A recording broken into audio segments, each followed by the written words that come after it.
La cristalización es una operación básica de separación sólido-líquido, la cual se basa en mecanismos de transferencia de materia y calor.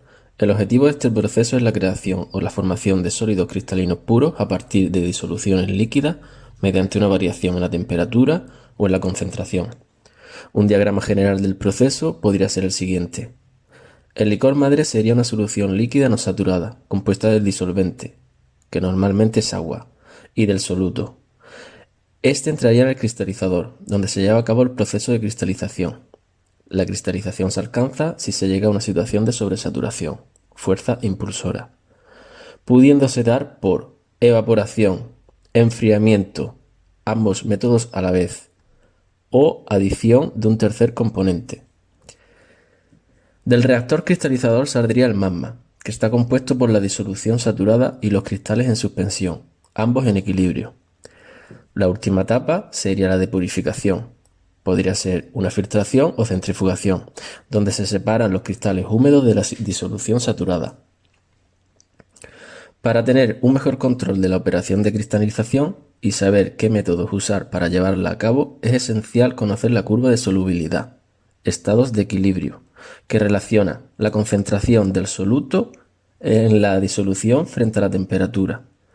Para las experiencias en el laboratorio se ha hecho uso del sulfato de aluminio y potasio dodecahidratado, una sal conocida comúnmente como alumbre. La curva de solubilidad de la sal anhídra sería la siguiente. El proceso de cristalización está compuesto por dos etapas: formación de núcleos, nucleación, y crecimiento de los cristales.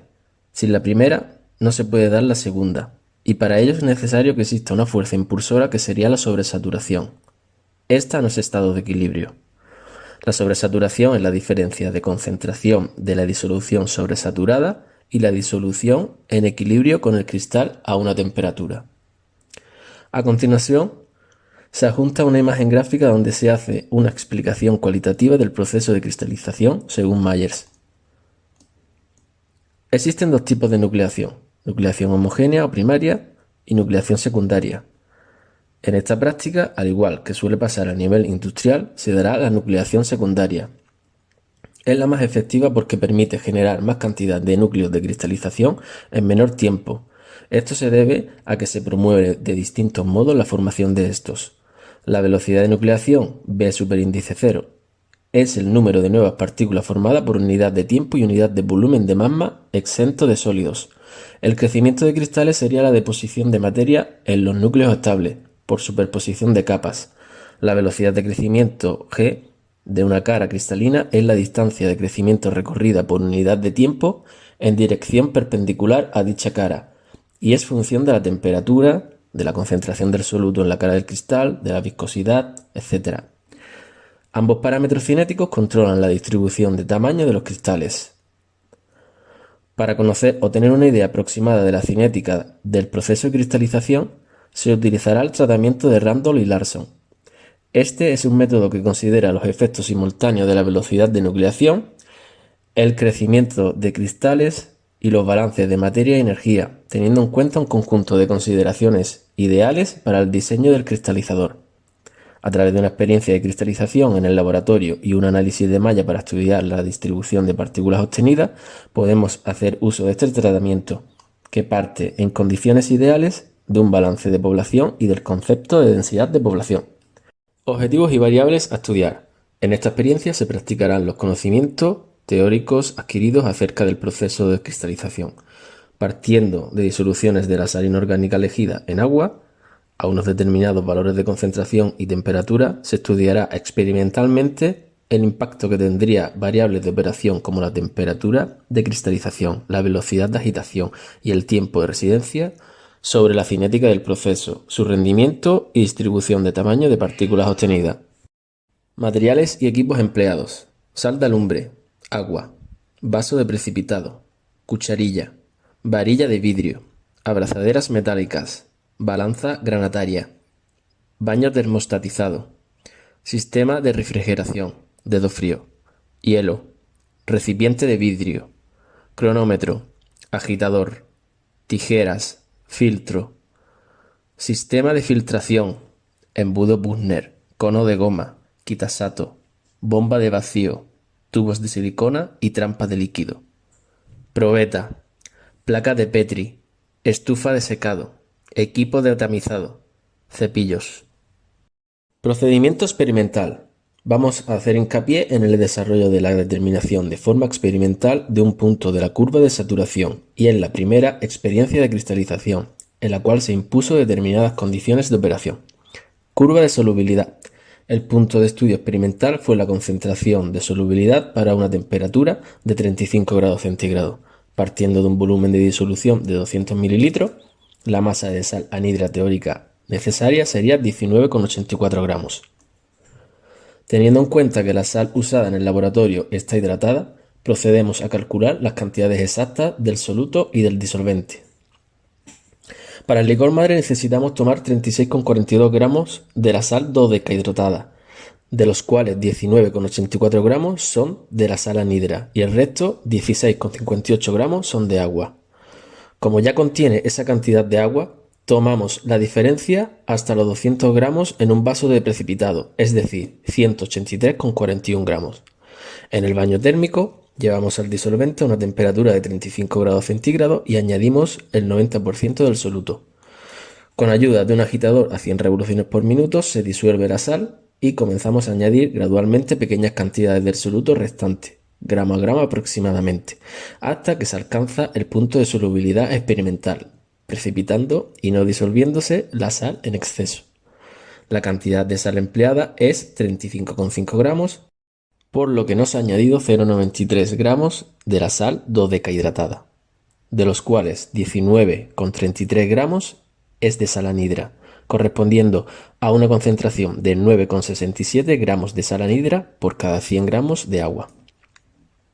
Experiencia de cristalización.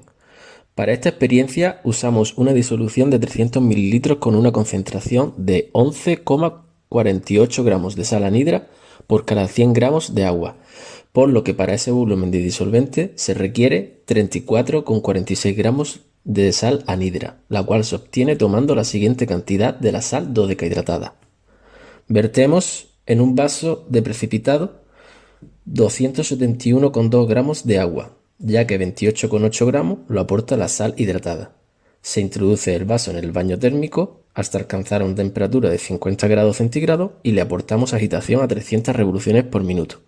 Acto seguido se añade toda la cantidad de soluto, disolviéndose sin problemas, ya que la temperatura está por encima de la temperatura correspondiente al punto de solubilidad para esa concentración, 40 grados, y por ende la solución se encuentra en la región de insaturación.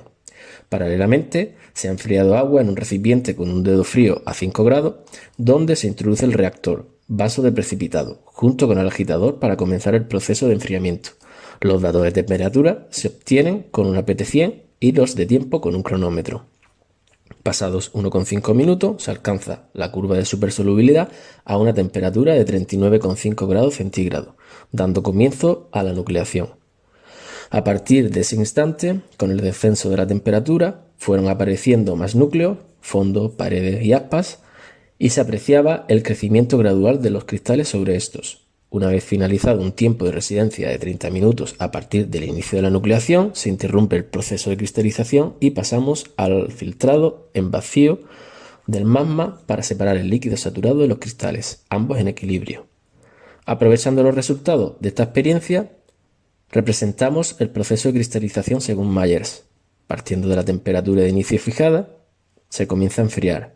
La nucleación estable se da cuando se alcanza la curva de supersolubilidad. Entonces se habrá generado suficiente sobresaturación como para que el sistema haga precipitar en fase sólida el exceso de soluto y se dé la cristalización.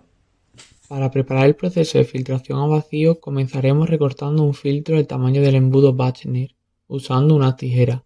Lo colocaremos asegurándonos de que queden bien sellados los bordes y procederemos a humedecerlo, para posteriormente introducirlo en el quitasato que estará unido a una bomba de vacío. El proceso de filtración a vacío dará comienzo vertiendo el magma por el embudo Bachner, tras encender la bomba de vacío. Esto ayudará a la filtración, haciéndola más rápida. Una vez finalizada la primera filtración, procederemos a realizar una segunda, para asegurarnos de separar todos los cristales obtenidos. Ese licor madre saturado que surge de separar los cristales será medido para comprobar el volumen que tiene. Una vez finalizada la filtración, procedemos a vertir los cristales en el cristalizador, tras previamente pesarlos. Esto será para poder obtener el peso de agua que se ha evaporado tras el secado en la estufa.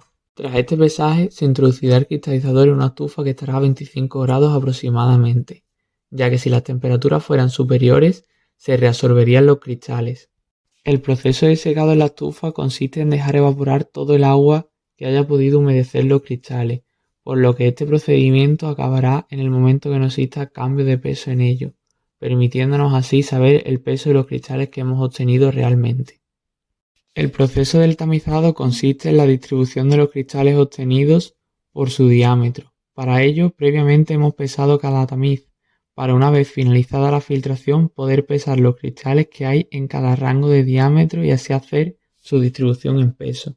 El proceso de tamizado dará comienzo vertiendo los cristales en el tamiz superior, que será el que mayor tamaño de luz de malla tiene, y ajustando un tiempo de 5 minutos y una potencia de agitación media.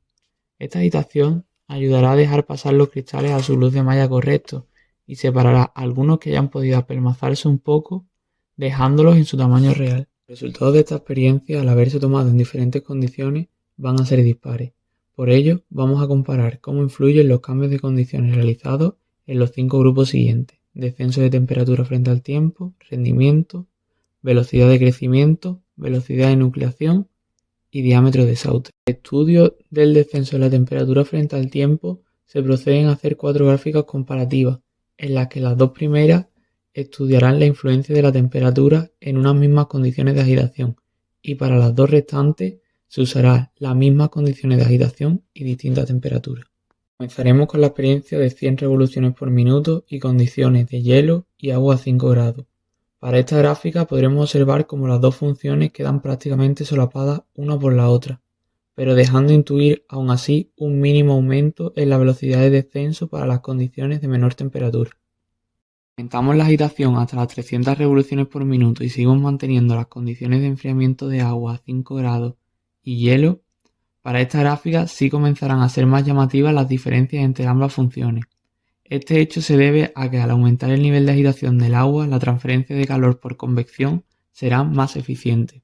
Si volvemos a hacer una comparativa de las experiencias, pero esta vez dejando constante las temperaturas y alterando las revoluciones, podemos observar que, como hemos comentado con anterioridad, el aumento de las revoluciones por minuto favorece la transferencia de calor, pero cabe destacar también cómo se ve en la gráfica del hielo que las mayores revoluciones disminuyen la temperatura mínima a la que podemos llegar de forma considerable en un mínimo periodo de tiempo. En función del rendimiento podremos comprobar cómo deficiente es la producción de cristales en cada una de las experiencias.